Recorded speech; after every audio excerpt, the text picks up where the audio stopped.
My relationship with Sarah had started to come apart at the seams long before I found out the truth. She became distant, increasingly silent at dinner, and seemed to have her mind far away. I worked to fix this. I suggested spending time together, plan weekends together, but it didn't work. Sarah just brushed it off.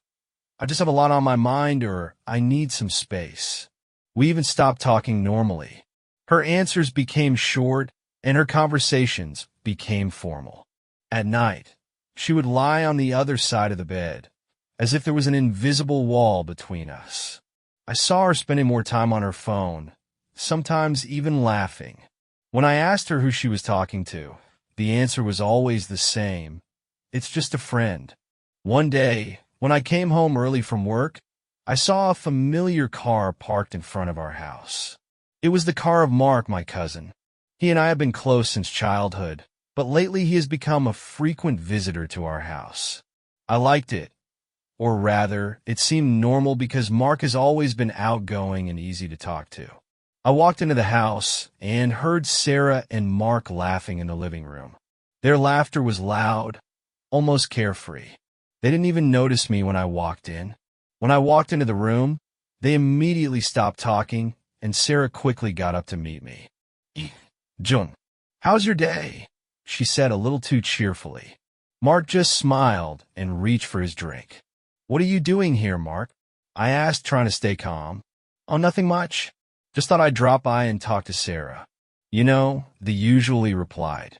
His nonchalance irritated me, but I didn't say anything. Sarah hastily changed the subject, and I decided not to make a big deal out of it. But something about that moment left me with an unpleasant feeling. The following weeks were similar to that day. Mark came over more and more often, even when I wasn't home. Sarah explained that they were just talking or helping each other with small things. I tried to ignore my suspicions, but they were growing day by day. One night changed everything. I woke up in the middle of the night and saw that Sarah was not there. Her phone was still on the nightstand. Usually I don't touch her things, but this time something pushed me. I picked up the phone and saw that it was locked with a new password. This was the last straw. If it's just friendship, why so many secrets? I decided that next time I would know for sure. And although I didn't know how far their relationship had gone, my suspicion had already turned into certainty. There was something between them. My suspicions only grew stronger. Now I started to notice more little things that didn't seem significant before. Sarah became more attentive to her appearance. She chose outfits that she used to wear only for special occasions. She was leaving the house more and more often without much explanation. She answered my questions briefly. "I'm just going out with a friend," or "I need to be alone for a while." I didn't want to sound paranoid, but I had a feeling that something was wrong. One evening I decided to stay home and keep an eye on things. Sarah said she was going out to dinner with a friend. I waited until she left and followed her. She did not go to a restaurant, as she said. Her route took me straight to Mark's house. I parked nearby and watched her walk in without even knocking. They looked too comfortable, like this was the norm for them. My heart sank and my hands clenched into fists. The next day, I decided to act. I didn't want to follow her or go through her things. I wanted to get an answer from her. When she came home, I was waiting for her in the kitchen. "Sarah, we need to talk," I said. She stopped, visibly tense. "What happened?" she asked, trying to look innocent. "I know you were at Mark's yesterday, so don't lie to me," I said bluntly. Her face changed. She tried to deny it. "I just want to see him for a minute. We're friends, John, you know that." But I couldn't hold back any longer. "Friends? Really? Friends who spend time together behind my back? I saw you go over to his place. It didn't look like friendship, Sarah." She was silent, and then she said softly, "John, I don't know how to explain it. Her voice trailed off. "I feel alone. You and I have grown apart. Mark just listens to me when you don't." It sounded like a knife stab. I sat in silence, trying to process what I had heard. "Are you trying to say that it's my fault?" I asked, trying to keep my voice steady.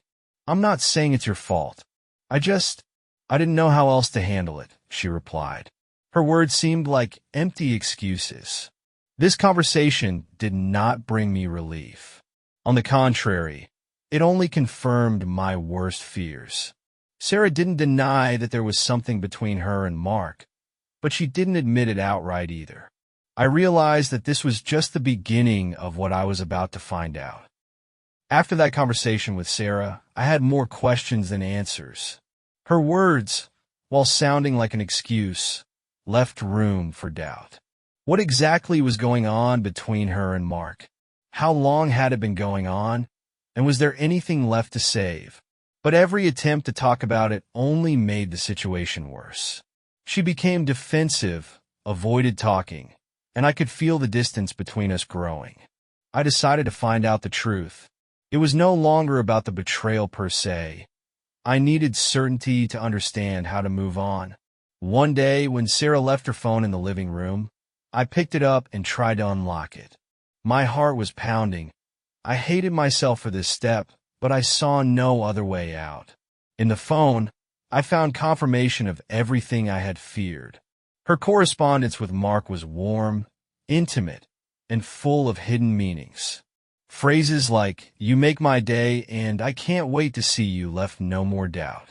The pain in my chest became unbearable, but along with it came anger. They had both deceived me, and now it was no longer just a feeling, it was a fact. The next day, I decided to talk to Mark. He had to know that I understood everything. I went to his house, and he opened the door. His confident expression irritated me even more. "John, did you want something?" he asked as if nothing had happened. "Yes, I want to know what you're doing with my wife," I answered, trying to keep my voice steady, even though I was seething inside. Mark froze for a second, but then his face went cold. "Listen, John, there's nothing like that between me and Sarah. She just came by because she needed someone to talk to. Don't pretend. I've seen your messages," I said. Mark sighed. "Okay, you know everything, but think about why she came to me. You pushed her away."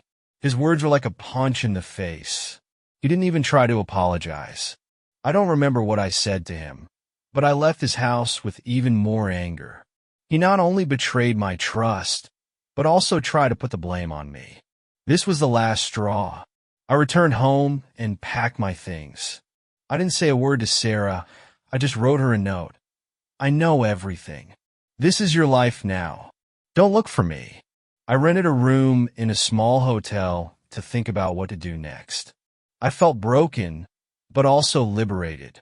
Sarah and Mark's betrayal hurt, but I didn't want to be part of this theater of lies anymore. In the days that followed, I started working on myself. I went to the gym and spent more time outdoors. My heart still hurt, but I realized that this was a chance to start a new life. I met with friends who supported me and reminded me that life does not end because of betrayal. Mark and Sarah tried to contact me, but I ignored their calls and messages. Only once did I answer Mark. "It's over between us. You're not my brother anymore." His response was short. "You'll understand me when you cool down." But I knew that wasn't going to happen. Life was different, but it was moving forward. A few months later, I met a woman who helped me restore my faith in relationships. She was sincere, caring, and understood me without words. With her, I realized that the past does not have to determine the future. Mark and Sarah, as far as I heard from my friends, were unable to build anything lasting. Their romance ended as quickly as it had begun, but it was no longer my business. I had left them in the past where they should have stayed. I now knew that life after betrayal does exist, and although this path was painful, it made me stronger. After I severed all ties with Sarah and Mark, the hardest part began, rebuilding my life without looking back. The hotel where I temporarily stayed became my refuge from the pain. It was a time for reflection and rethinking. One day I met a mutual friend of ours, Peter, by chance. We were sitting in a small coffee shop when he asked me cautiously, "Have you heard that Sarah and Mark are over?" I was surprised. No, and I don't care, I replied, but Peter didn't seem to notice my tone. Mark is now having an affair with some girl from the office, and Sarah looks just broken. She's often alone in your old house. This news didn't change anything for me. I had already realized that my happiness didn't depend on how they lived their lives. But deep down I felt a quiet satisfaction. They got what they deserved. One evening, when I was returning to the hotel, a surprise awaited me. Sarah was standing at the entrance. She looked completely different from her usual self, exhausted and confused. "John, we need to talk," she began, but I no longer felt either anger or pity. "Sarah, we've already discussed everything. I'm not a part of your life anymore, and you're not a part of mine," I replied calmly. She tried to come closer, but I stepped back. "I made a mistake," she said. "I thought that that he could give me what I was looking for. But I was wrong. I've lost everything. Please give me a chance." I looked at her and felt nothing but emptiness. Her words no longer meant anything. I remembered all those nights when I tried to save our marriage while she was busy doing something else. She had made her choice, and now she had to live with the consequences. "Sarah, I forgive you, but that doesn't mean I can go back to the way things were. My life has changed, and I'm not the same person I was," I said and left. That evening, I finally closed that chapter of my life. I decided to leave the hotel and rent an apartment on the other side of town. It was a new beginning. I continued to work on myself, and my efforts began to bear fruit. I got a promotion at work, made new friends, and even started doing a hobby I had long dreamed of: photography. One day I met Hannah. She was a client of our company, and her sincerity and energy immediately caught my attention. We started talking, and I noticed how I was becoming myself again around her. It was a completely different relationship. No deception, no drama, just mutual support and trust. Sarah never tried to contact me again. I heard from friends that she was trying to start a new life, but it was no longer my business. Mark, as usual, moved on to the next victim. I was not interested in this. My past was behind me. Now I knew that betrayal is not the end of life, but only a test of it. I learned to value myself, my limits, and my right to happiness. And most importantly, I realized that there is always a chance to start again if you are ready for change. My new life began to take off. Every day, I felt myself regaining my strength and confidence. I had regained what they were trying to take away from me: self-respect and peace of mind. My relationship with Hannah was an important step in my recovery. She was by my side not because she wanted something from me, but because she saw me for who I was. Her support was invaluable.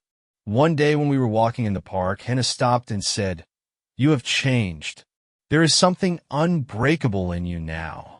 I smiled. "Maybe because I finally realized what I want from life," I replied. And it was true. I no longer looked back, no longer searched for mistakes in the past. I was learning to live in the here and now. Sarah tried to leave some kind of mark on my life, but all her attempts were in vain.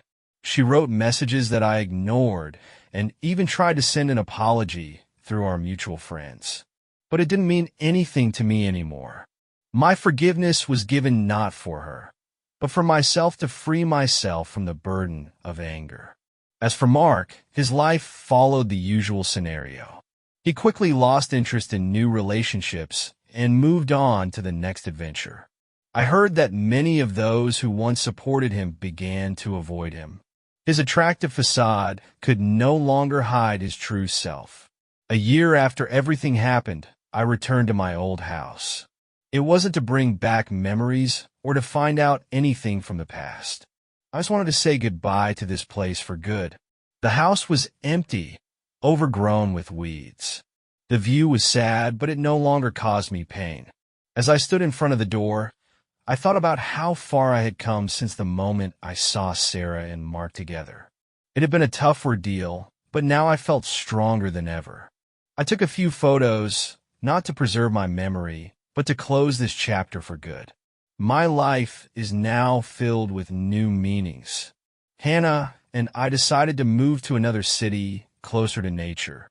I started taking photos professionally and even received several offers of cooperation from magazines. Every day was a reminder that life goes on and that it can be built anew, despite any losses. Sometimes I think that Sarah and Mark's betrayal was not only a blow, but also a kind of liberation. It showed me that true happiness begins when you learn to appreciate yourself. Now I know that life is not about avoiding pain, but about finding the strength to get up and move on. By closing the doors of the past, I opened up new opportunities. And it was the best decision I've ever made.